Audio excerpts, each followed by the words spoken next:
Have you ever met someone who always says yes? They're kind, helpful, easygoing, the kind of person everyone seems to like.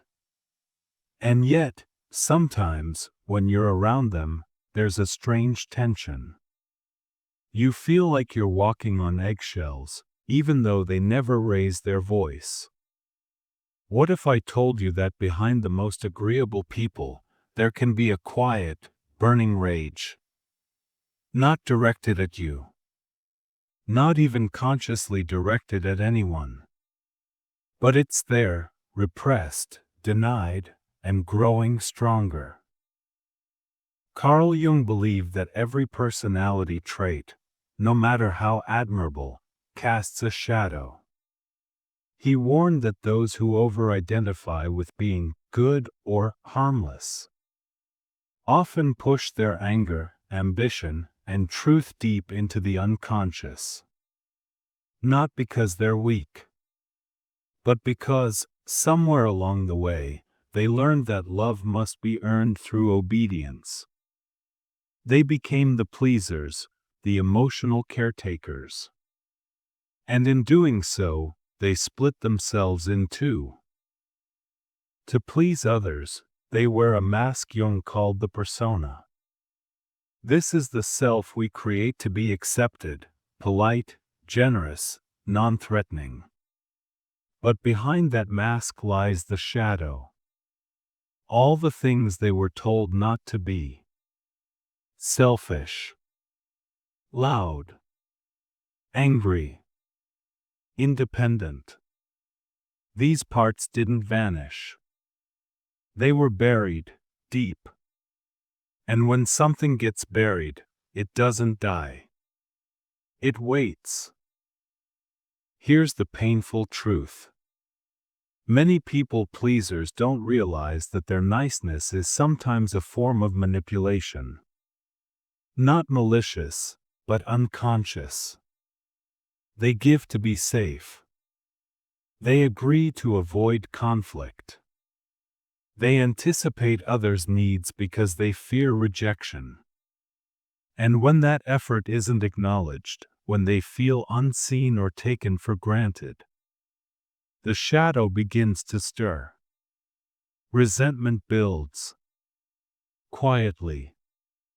They might not express it outright, but it leaks. In sighs, in passive-aggressive comments, in emotional withdrawal. They're not lying to others. They're lying to themselves. What happens when you deny your anger for too long? You lose your boundaries. You say yes when you mean no. You become exhausted from holding space for everyone except yourself. And over time, that suppressed rage festers. It doesn't just make you tired. It makes you bitter. The very people you're trying to please start to feel the weight of your unmet needs. They sense the tension, even if you're smiling. This is how the cycle continues, until something breaks. Jung never said we should get rid of our shadow. He taught us to turn toward it, with courage. If you're a pleaser, that doesn't mean you're fake. It means you adapted. You survived. But now, you're allowed to grow. That starts with allowing your anger to exist. To say, no, I'm not okay with that, even if your voice shakes. To recognize that anger isn't the opposite of kindness. It's the protector of your truth. Real kindness has boundaries.